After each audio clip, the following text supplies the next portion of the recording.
আজকে আমরা 2001 সালের সিরাজ মিয়া আর তার বড় মেয়ের জামাই জামান সম্পর্কে গল্প শুনবো, যেখানে সিরাজ মিয়া অনেক স্বপ্ন আর আশা নিয়ে জামানকে ইতালি পাঠায়।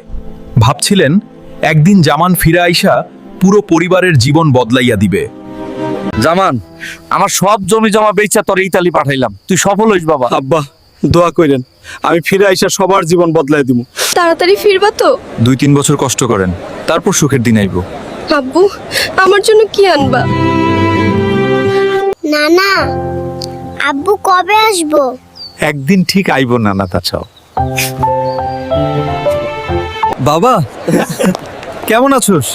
একটু টাকা লাগবে সংসারে। এখন পারুম না আব্বা, পরে কথা বলি। আব্বা, জামান ফোন ধরে না কেন? বিদেশে কাজের চাপ হয়তো মা। সব টাকা জামানকে বিশ্বাস কইরা দিলাম। ও এখন ঋণও শোধ হয় না। 20 বছর হইয়া গেল,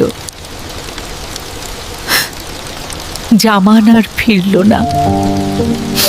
আব্বা, জামান আর একবারও দেখলাম না। 2021 সালের 3 আগস্ট সেলিনা অপেক্ষা করতেই পৃথিবী ছাড়েন। যদি ওই টাকা দিয়ে জমি জমা কিনতাম, আজ আমার পরিবার এত কষ্টে থাকতো না। সিরাজ মিয়ার ভুল থেকে শিক্ষা নেন। অন্ধবিশ্বাস অনেক সময় পুরো জীবনের সর্বনাশ ডাইকে আনে।